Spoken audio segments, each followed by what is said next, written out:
Hi, this is Jim from Safety Wars. Before we start the program, I want to make sure everyone understands that we often talk about OSHA and EPA citations, along with some other regulatory actions from other agencies, legal cases, and criminal activity. Everyone is innocent until proven guilty in a court of law. Proposed fines are exactly that, and they are often litigated, reduced, or vacated. We use available public records, news accounts, and press releases. We cannot warranty or guarantee the details of any of the stories we share, since we are not directly involved with these stories, at least not most of the time.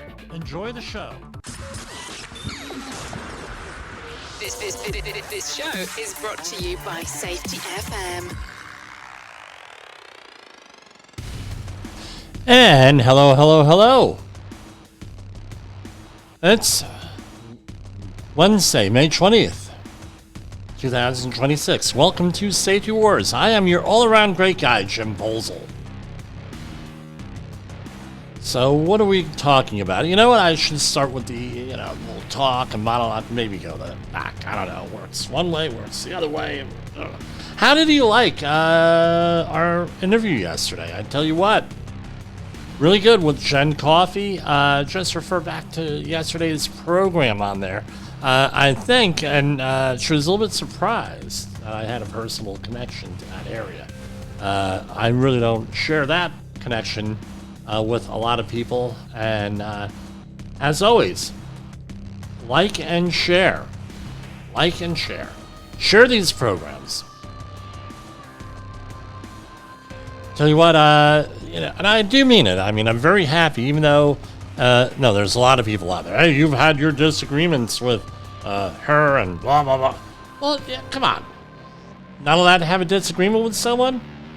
I don't hate people. I don't go around hating people. We don't do that on Safety Wars, right? We only hate people who I don't want to use the word hate. Hate is a strong word, not the word we're looking for. We're supposed to love our enemies. Not saying that there's a lot of enemies out there. Oh, am I digging my hole? No. We're supposed to love our enemies, right? One thing that irks me is a lot of what I've had to go through recently, where, you have people who don't do their research. Every time I have to deal with somebody, let this be fair warning. What do? I go on their LinkedIn profile. I go on their LinkedIn profile. Oh, I have to meet with so-and-so tomorrow. I go on their LinkedIn profile. What do they do? What are their interests? What's their opinion on safety? Because I am being paid pretty well, usually, to help companies manage their safety issues. So I want to find out all I can about the person I have to deal with. And fortunately, unfortunately, things are on social media. I just wish people would do that sometime with us here, because this is essentially what happens. You write a safety report, you write an accident report, mishap report, whatever we're calling them nowadays. And what happens? What happens is you still get the reviewer on the other end. Perhaps that reviewer is right out of school. Perhaps that reviewer has been in the industry for 35 years, and anything in between that. And it's easy.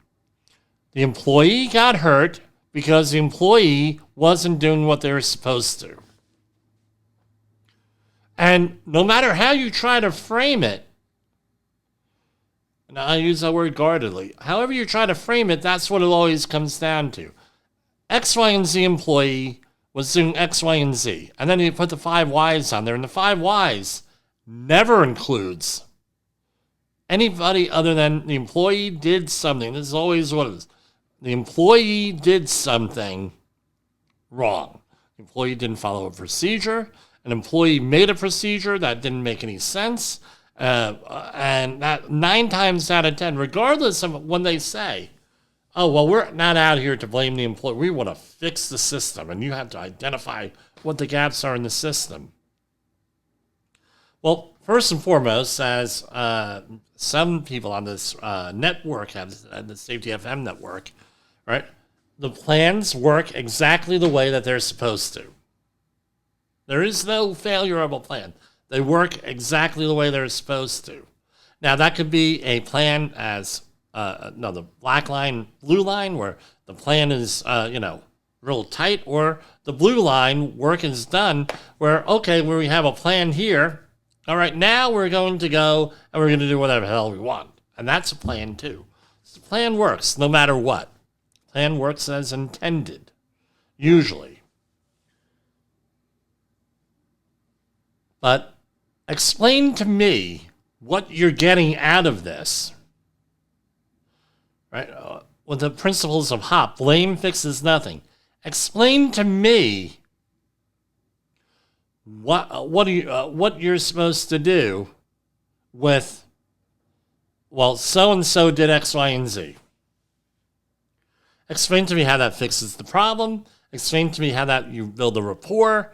Explain to me how that works and you gain leadership on that, leadership influence. Explain to me, unless you're working with a real, like somebody I know working in an oil refinery in New Jersey, where he said, I get paid, I have to go up to my boss, and I have to tell him once a week how many people I threw off the project for not working safe or doing something wrong. You work for someone like that, not too much you can do about it. So what's our job as safety professionals? It's to protect the worker, to protect the company, to protect liabilities. Someone gets hurt, it's to protect the worker, making sure the worker gets prompt and appropriate treatment. Prompt meaning as quick as possible, appropriate meaning that you're not going to send someone to the hospital and call 911 so you get a scratch and, they're going to call 911. All right, we're going to call 911. No, you manages as first aid case, so you go to urgent care, it's a real bad boo-boo, put it in the big book of boo-boos, and you're good.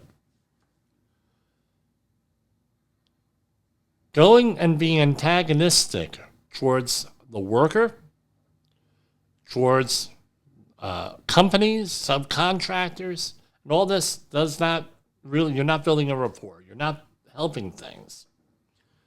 You're causing antagonism, because you know what happens? I get people out on the job saying, man, you're not like any other safety guy. The last job we were on, holy crap. You wouldn't believe what this was. So, for example, a minor problem. When you're doing fall protection inspections, let's say ladder inspections, the new Werner checklist that they've came out with fairly recent in the new safety world is a year ago or more, not or less or more, right? Fairly recently. The third item is ladder labels. So on the checklist. So if you have a ladder without labels on it, you're really not supposed to use it according to the manufacturer. Right? No labels, not really supposed to use it, does not meet inspection requirements. And if there's a problem, I can almost guarantee, right? First thing that they are going to look at, who's they? Insurance people, regulators, accident investigators, anybody like that, what are they going to look at? Well, there are no labels on that. It wasn't inspected, or wasn't inspected appropriately. It wasn't an effective inspection. They inspected it. There's something wrong. They still used it. All of that goes down the line. Everything to blame. And the employee chose, and what's the company say? Well, the employee chose to use it. We didn't tell them to use that ladder. Now, do you shut down a job over a label? If you have 50 ladders, and that's happened already on a big warehouse shop. They had 50 ladders on site. All of them were missing labels. And when I asked, and I inquired with the foreman, what's going on here, or the site supervisor, what's going on? None of the ladders have labels on them? You don't do ladder inspection? You don't use a checklist? You don't use software? No, what's the deal here? He says, well, the guys take them off because they think that if there's not a label on there, then they can have a better opportunity to sue. I said, well, that's actually not true, and I know that. And I'm not an attorney. I'm not giving legal advice. What's the ladder company going to say? That ladder wasn't even supposed to be used because it did not meet inspection criteria. The employer did not inspect the ladder. There was no inspection program that was effective. There's no documentation. There's nothing. That's what they're going to say. So explain to me how we're responsible. That's how that works. Now, how successful it's going to be, I have no idea. But that is what happens. If you go into an accident investigation, a major one where there's a fatality or something, very uncomfortable questions are going to be asked over freaking labels. Same thing goes with fall protection, harnesses, lanyards, anchorage points, the ratings. Doesn't mean, but I digress. So what do? You have this place named after a big river in South America. And oftentimes you can find appropriate labels on there if you're a qualified individual. And, right, and you're a designated competent person, you can find labels on there, and you could probably print them out or maybe download them or put a label on there, and now you're in compliance.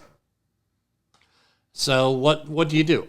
The last job that's getting back, full circle, remember this is safety words, we go all over the place. The comment I received was the last guy on the job shut down the job. The last project shut down the job because of ladder labels. Here, you just got the appropriate labels and put them on there. Yes, and I said, plus we had a safety meeting. Documented, signed. Oh, wow. We didn't know you could do that. Oh, well, now you know. You cannot continue to antagonize people. You cannot continue to intimidate people. It's very difficult. Look at what happened with the COVID situation. People felt antagonized. People felt all different types of things. And you know what? We're going to go to FSN. We're going to leave that thought because we're going to come right back up after FSN Radio News. And we're going to go from there. And I will have direct quotes. It just came across my mind. Direct quotes. And we're going to put them up here from X on specifically this from somebody in charge. From Feature Story News in Washington, I'm Kate Fisher. The U.S. Justice Department has filed criminal charges against Raul Castro, the 94-year-old former president of Cuba. He's been charged with murder and a conspiracy to kill U.S. citizens stemming from the fatal downing of 2 planes 30 years ago. The indictment, issued in federal district court in Miami, marks an escalation in the Trump administration's pressure campaign against the Cuban government. It also lays the grounds for potential military action to remove him from the country. U.S. Special Operations Forces used an indictment against Nicolas Maduro, the former leader of Venezuela, to capture him in his bed in Caracas in January. It comes as the Trump administration has been pressuring the Cuban government to implement political and economic changes, as the country's oil supplies and power plants have been exhausted. Donald Trump's grip on the Republican Party has again been confirmed by several primary election victories, including the ousting of a key lawmaker who had been critical of the president. Kentucky Congressman Thomas Massie lost to a Trump-backed challenger after speaking out about Iran and Jeffrey Epstein. Nick Harper reports from Washington. Thomas Massie has been one of the most outspoken Republican critics, calling into question Donald Trump's decision to attack Iran and calling for transparency over Jeffrey Epstein and forcing the release of millions of files. He's now been forced out in the Kentucky primary by a Trump-backed challenger. It's further evidence that despite his falling approval rating, President Trump still has an iron fist-like control over his party. And anyone who speaks out against him does so at their own peril, with Republican primary voters remaining loyal to the president. Suspected Generation Republicans backed by the president also won contests in Georgia and Alabama.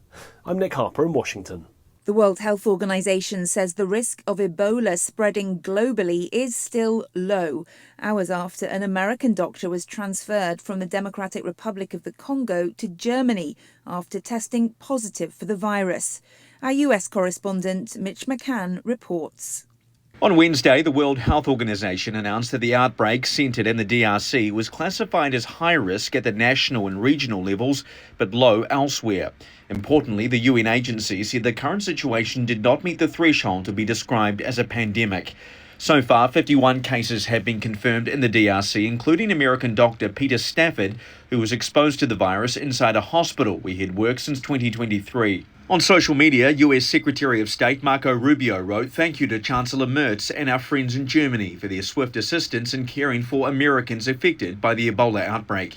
Mitch McCann, New York. From bureaus worldwide, this is FSN. With FSN Spotlight, I'm Simon Marks. One more time today, we're going to look back at last week's state visit to China by President Trump. What was it all about? Rana Mitter thinks he knows. He's with the Harvard Kennedy School and the author of China's Good War, How World War II is Shaping a New Nationalism. President Trump doesn't seem to be looking for any kind of existential clash between China and the United States. For instance, the language that you heard at the beginning of the Biden administration, perhaps not so much by the end, about having a league of democracies versus, autocracies, that's not at all the kind of language that we put forward. It is very clear that the Trump doctrine is very much fixated on dealing with the trade deficit specifically, but it really does concentrate in that area. And I think because this administration, above all, is one where, in the end, the president decides what the tone is going to be, one imagines that it has to have been the case that he's decided that the trade deficit comes first and foremost, and the other elements, including Taiwan, AI, Iran, and all the other things, that fentanyl, which were on the agenda as well, would be second to that. And it's worth noting that of all the things in the 3-4 days since the end of the summit that have entered the headlines as being forthcoming, it is that sale of agricultural products that seem to be dominating the headlines. And that story will develop further in September when President Xi makes his visit to the United States. With FSN Spotlight, I'm Simon Marks. Our main news again. The US Justice Department has filed criminal charges against Raul Castro, the 94-year-old former president of Cuba. Donald Trump's grip on the Republican Party has again been confirmed by several primary election victories, including the ousting of a key lawmaker who'd been critical of the president. And the World Health Organization says the risk of Ebola spreading globally is still low. And that's the latest feature story news. Kate Fisher reporting. Thank you, Kate. Okay. Haven't been able to find that. But basically, this is what happened here. I often get mixed up, sometimes, with, here it is. Hold on. With Alex Jones, right? We're affiliated with. I remember when he was going through all of his legal issues. He hasn't stopped going through legal issues. I got a phone call from somebody. "Oh, well, you're affiliated with Alex Jones, aren't you?" Blah, blah, blah. No, I'm not in any way, but anyway. Now, this came my way. Somebody sent this over to me. I'm going to do a share screen only because, InfoWars is no longer on the air. So Alex Jones Live is. And this is basically, they sent this over here. So I have Tedros, I'm going to share this here, right? Here we go. He sent, this is Tedros Adhanom Ghebreyesus. All right. Right. So he is with the head, he's the Director General of the World Health Organization. All right. With that. Now, hold on one second. Of course, right when I need to, hang on. I have to hit pause. Okay, I'm sorry about that. Thank God for pause, right? We got, again, I'm on, we got people calling here all the time that know that I'm on the air. So, all right. So here it is. This is from, this is Tedros, Director General of the World Health Organizations, and retweets are not endorsements. Okay, great. Dear Alex, right? So like I said, this was sent on over to me, but I believe that we're finally making some headway here where to have one of these people admit this openly, there was only one other guy last June of 2025 that actually admitted this over with the communications. So this is what this guy said on his tweet, and I am sharing this here because it's that important.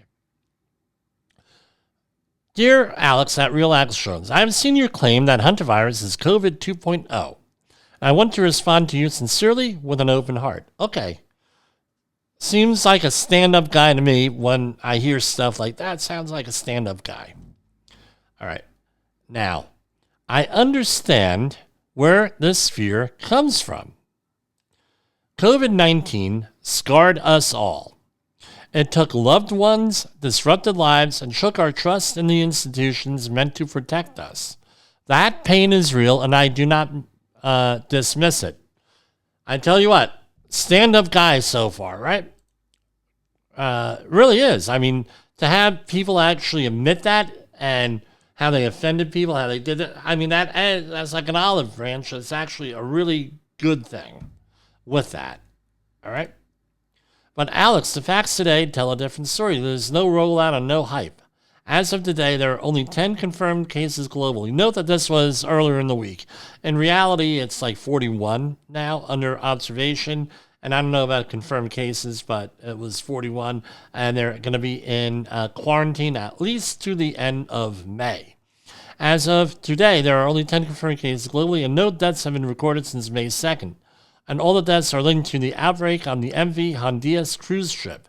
Hence, the WHO's assessment remains that the risk for the global population is low. I kindly ask you, Alex, to consider the weight that words carry.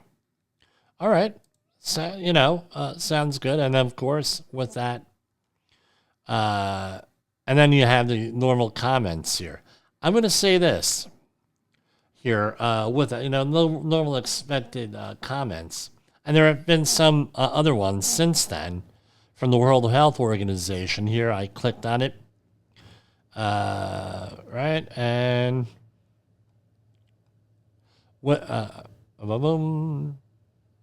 and there are a lot of stuff on here with, right, and they're really worried about Ebola and everything else. So, stand-up guy, to put that out there, he gave his reasoning, and guess what? I think someone might have learned something on how to communicate with people with this. That's my thinking on that.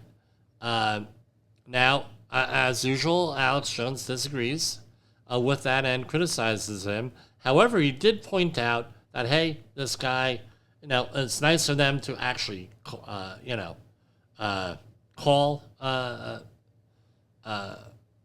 to do that. So we're making progress. And as I will say, right, we are winning.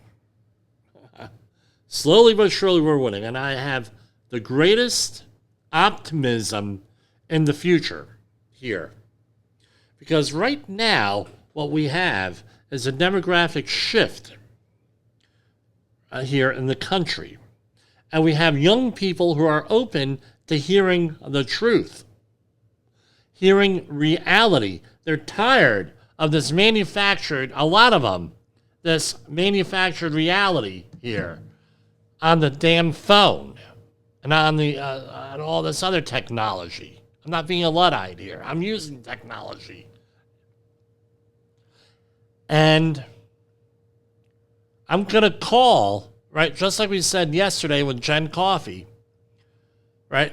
You cannot learn stuff from a screen. You got to go out there and experience it. And there is a movement out there to do that. And if you're in that small percentage right now of that movement to push back on AI, there's been speeches recently in Europe on anti-AI stuff, and the crowd is going, it was pro-AI, and then the crowd was booing and everything, and over in the UK on a couple of things. Again, we're winning here. It's going to be slow. It's going to be hard. But eventually we'll get there. With that, with people of goodwill going out there and working together to build a futurist society. Because right now we're getting, the older folks are getting, the older folks, right? They're unfortunately, and I hope we have them for a long time, but they're not going to be around forever. And now we have the younger folks and the Gen Xers who, like me, who are going to be running things here very shortly.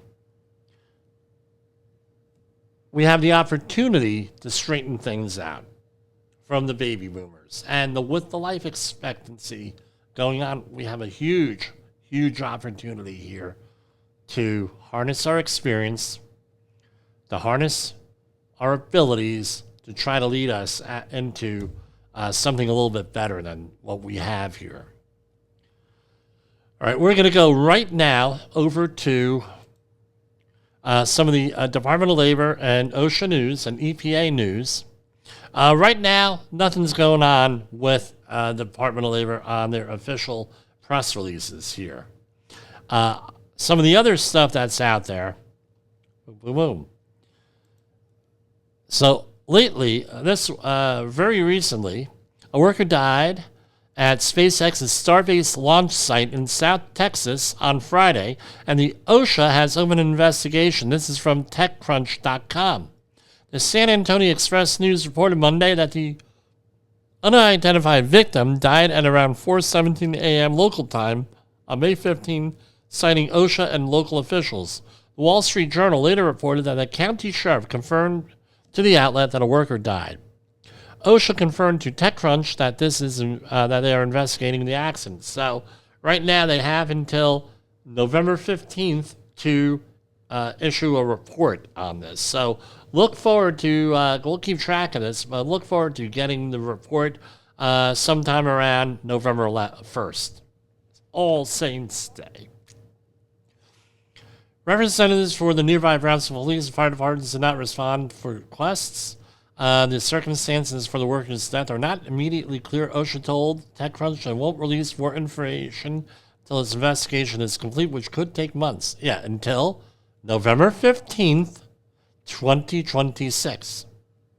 SpaceX reportedly has dealt with worker safety problems at its Starbase site. All right, so this is what I don't like when they say stuff like that. SpaceX has long dealt with worker safety problems at its Starbase site. Well, what organization has not? When you put out the timeline, that what's that supposed to mean? That other sites don't have issues? Really? What's the context here? There is no context. Oh, they've had workers. Oh, well, what does that even freaking mean? Right? The site had an injury. Now they add some context here. So I'm not criticizing them, but, And now we go deeper. In 2025, TechCrunch analyzed OSHA data and determined that Texas launch site has an injury rate that far outpaced those of industry rivals and was the most dangerous of SpaceX's work sites. Again, very little context. They have multiple different types of work sites. In 2023, Reuters' investigation uncovered dozens of previously unreported injuries and a worker death in 2014 SpaceX's McGregor, Texas test site. Okay, in January, OSHA hit SpaceX with 7 serious safety violations for, among other things, not properly inspecting a crane before it collapsed at Starbase last June. The safety agency dealt with SpaceX the maximum financial penalty on 6 of those 7 violations. And going on and on and on. I think we covered that, and the report was by TechCrunch by Sean O'Kane. I mean, yes, I read pretty much the whole article here. But again, context. What exactly happened here with this? They didn't give us any information, basically, with this. That's why you have us here. Okay. And go to the next story. OSHA investigates pest control issue at a Gettysburg hospital. And this is, right? The OSHA is investigating an environmental services and pest control issue at Gettysburg Hospital, according to the U.S. Department of Labor. A spokesman for the health system said the issue was isolated to a small space in the building and not a patient area. Right? So, okay, great on that.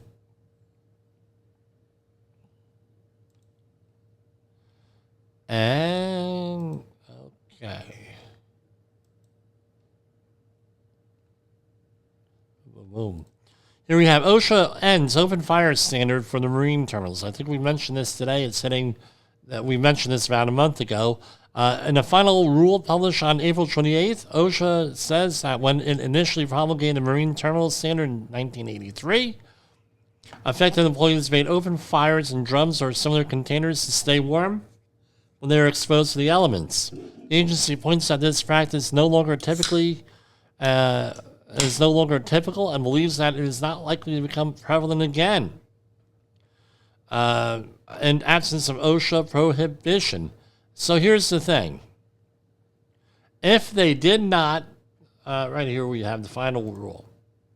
If they did not cite it, it does not mean it doesn't exist. Right? So here is the final rule. Executive, the OSHA has determined that its standard no longer does it. So I was reading it from another source, and the thing is, they only read the first article.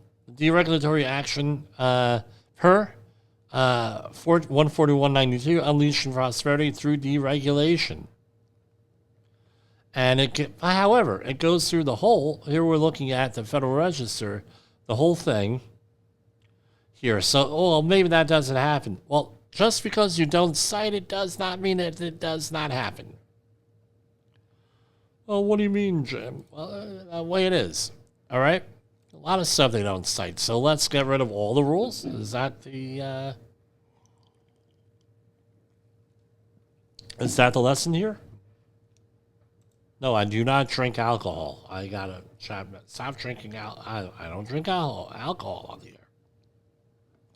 Deadly Skyline. So there was an annual report on construction fatalities in New York State put out by NYCOSH, New York Committee for Occupational Safety and Health.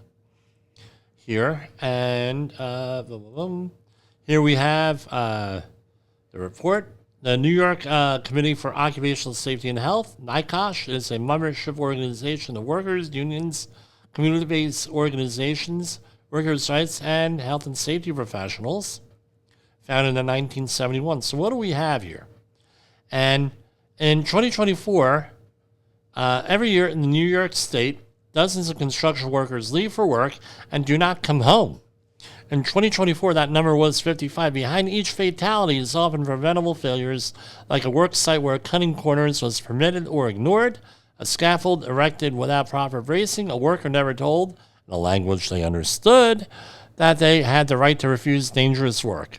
These deaths often do not happen randomly. Immigrant workers at non-union job sites and in an enforcement environment where inspections are down, fear of reporting among workers is up and fines are declining.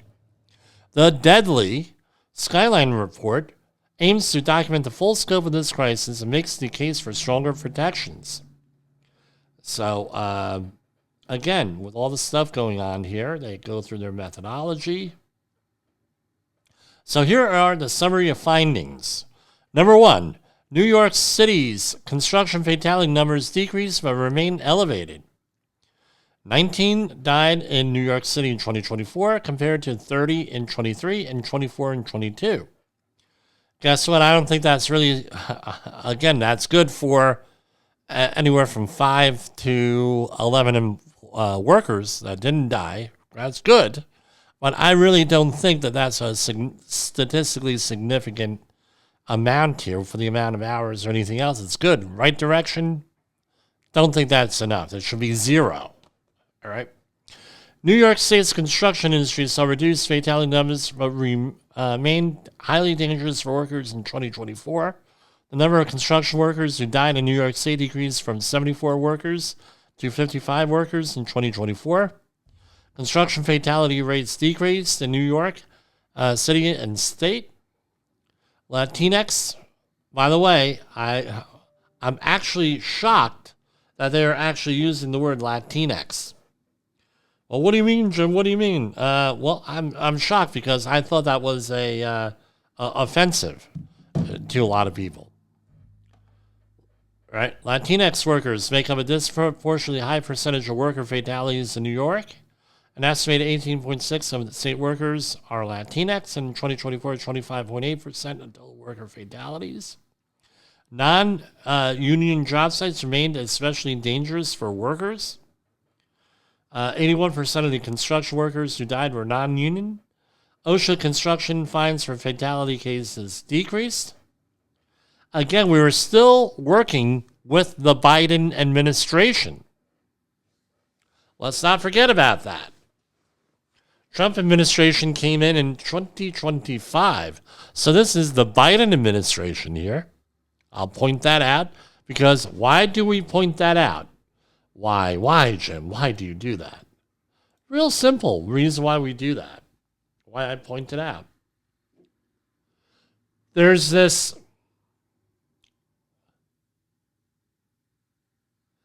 how do I phrase this? There's this belief that Democrats are all for the worker. Democrats are all for the environment. Republicans are not. And now I'm not going to say this where, well, we do this, blah, blah, blah, blah, blah. And then what's the implication? Everybody else, we do this, or we're good. Nobody else does, and they're bad. That's the implication. We're not saying that. What we're saying is that maybe the people that you think are so good, perhaps they're not so good. I don't know. I don't know how else to say it. Get the digitalis out, as somebody else used to say on the radio in New York. Right? The people who you think are all wonderful and good may not be so wonderful and good. Maybe politics has strange bedfellows. As we talked about yesterday with Jen Coffey, with what the state of New Jersey wants to, a majority Democrat state, majority Democratic legislature, majority Democratic upper house, lower house. Democratic governor wants to cut, and it's not only that program, there are hundreds of other programs to balance the budget. Maybe they're not maybe they're not who we think they are. It is. New York State OSHA inspections are still below pre-pandemic levels. So, in New York State, OSHA conducted 3,162 inspections in 2025, representing a 7.3 decrease from 3,411 now, and a 29.1% decrease compared to pre-pandemic levels in 2019. So let me put that on there. Let me highlight that right here. Okay, what don't they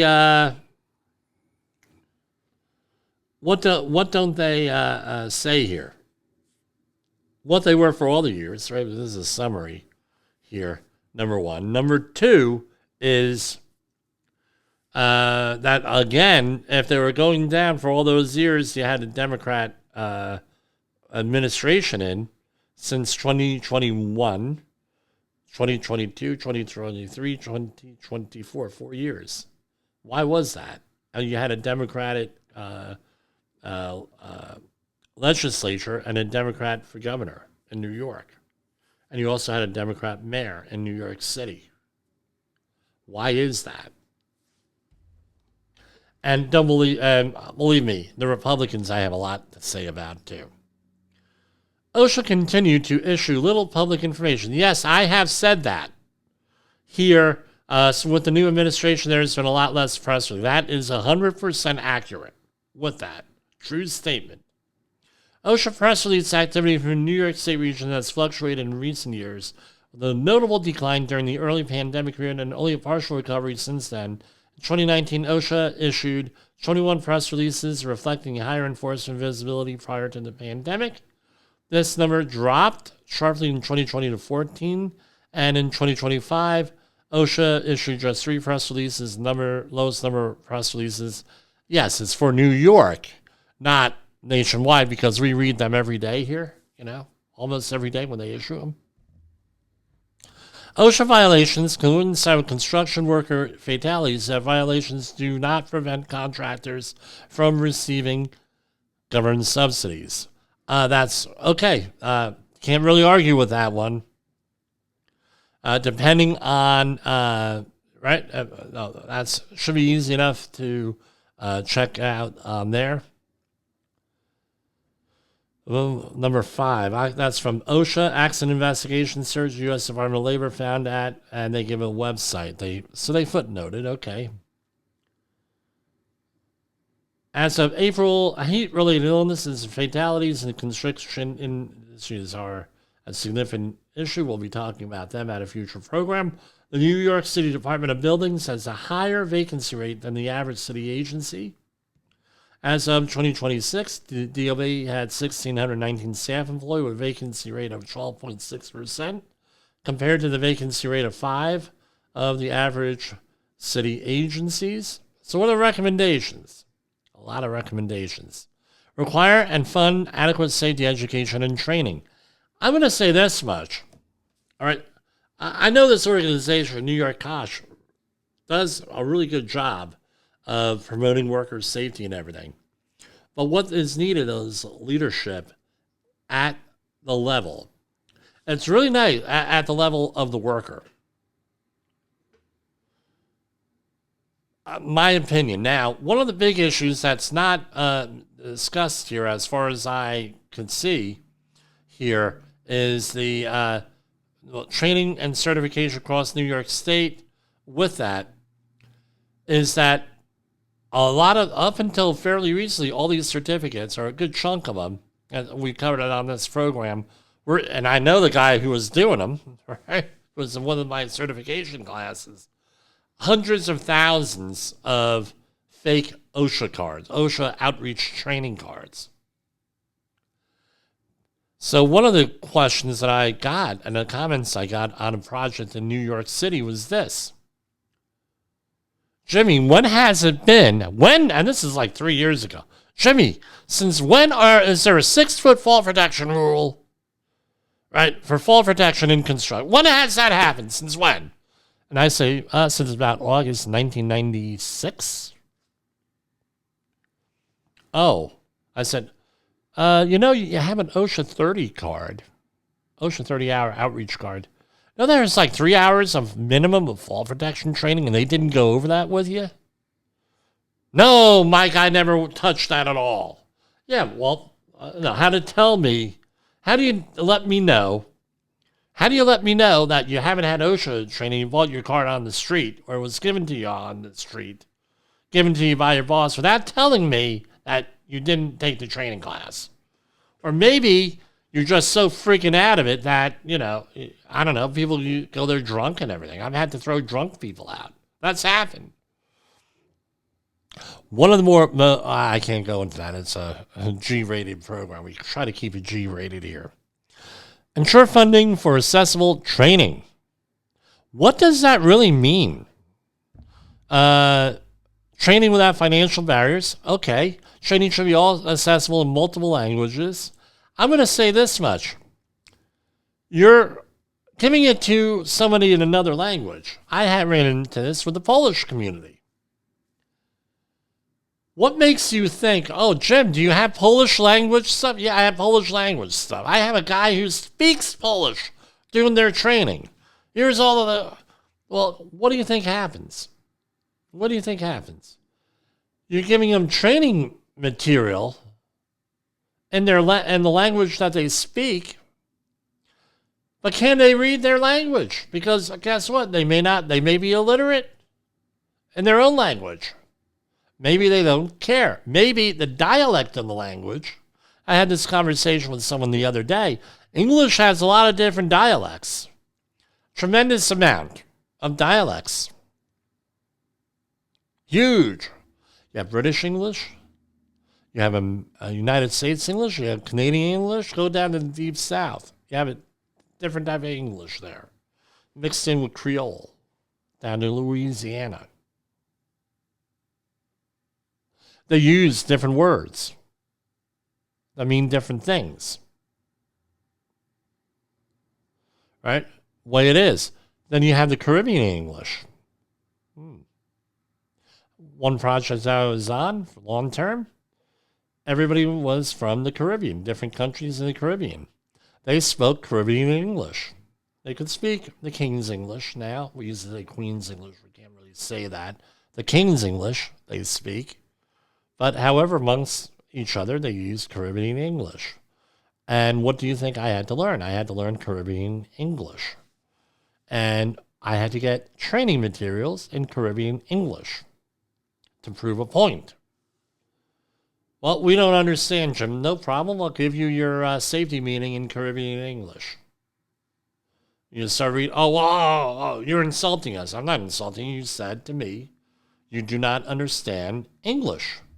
You only understand Caribbean English. Now, all of a sudden, you will only speak Caribbean English to me. Now, all of a sudden, you're speaking the King's English.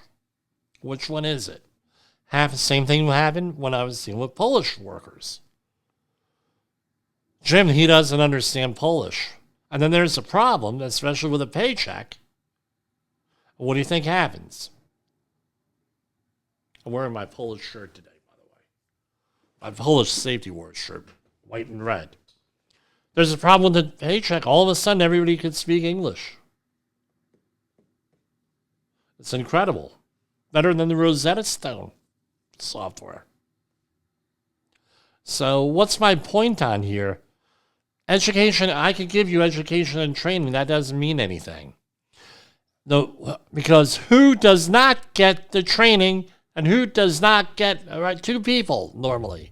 Number one is the procurement person, the person in charge of buying equipment. Number two is the bidder, the person who bid the job. I should say three people. And the third is the supervisor, the manager. Are they actually enforcing that training, what you learned? Is there an incentive not to follow the training and to ignore it?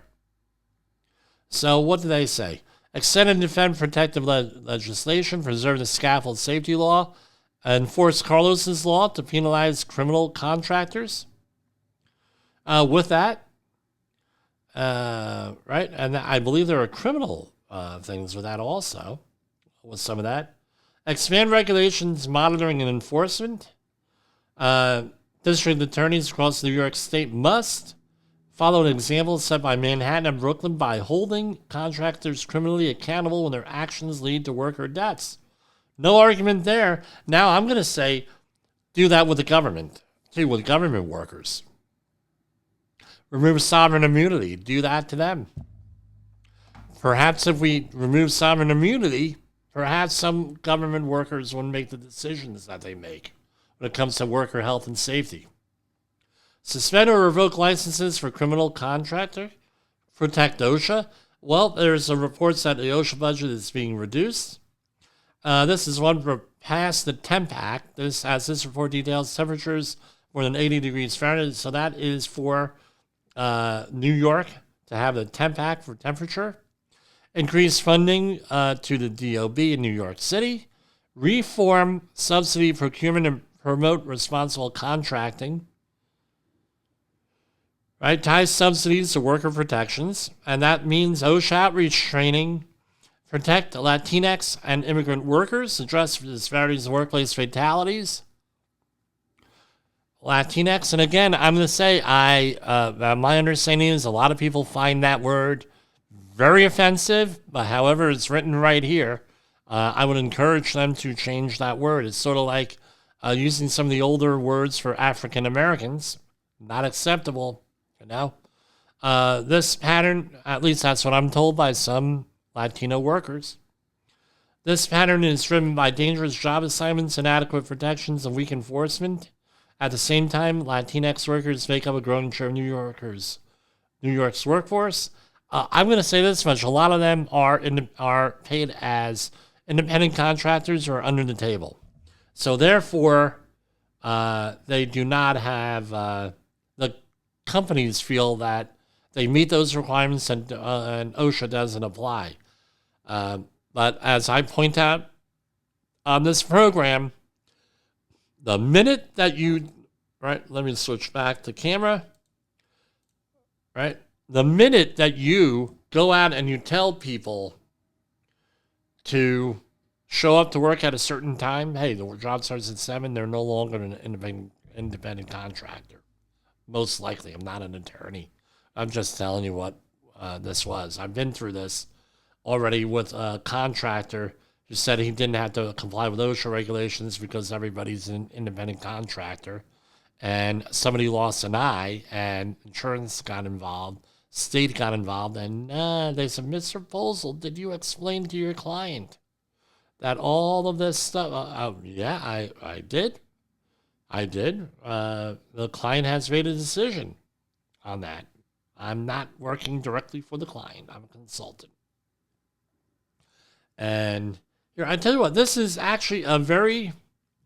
Now, again, do I have some criticisms on some of this stuff? It goes into here a little bit deeper here. So here you have construction fatalities in 2015, all right, and 2024, up and down. We had asked that question.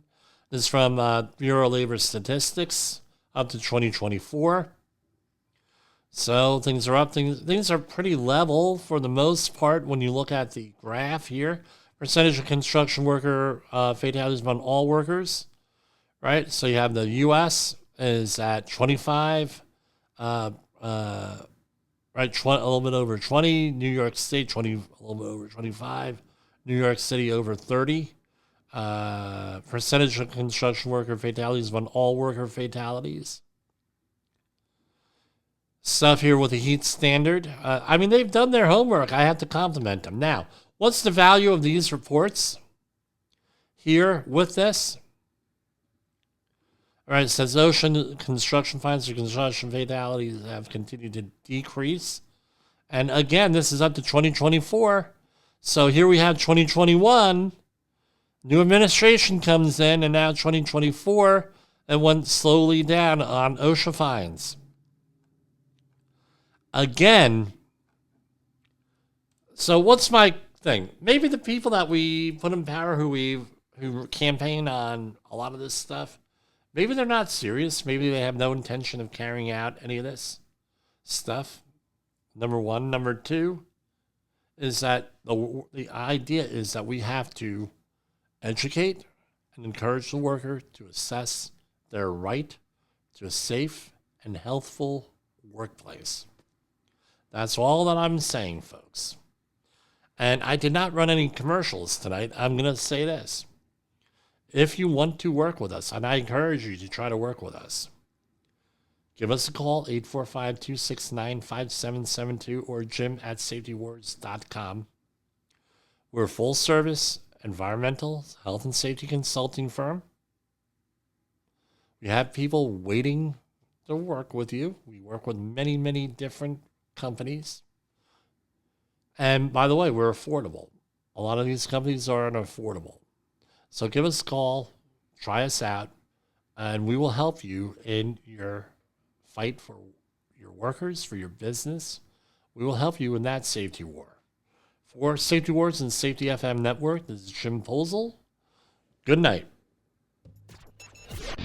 The views and opinions expressed on this podcast are those of the host and its guest and do not necessarily reflect the official policy or position of the company. Examples of analysis discussed within this podcast are only examples. They should not be utilized in the real world as the only solution available, as they are based only on very limited and dated open source information. Assumptions made within this analysis are not reflective of the position of the company.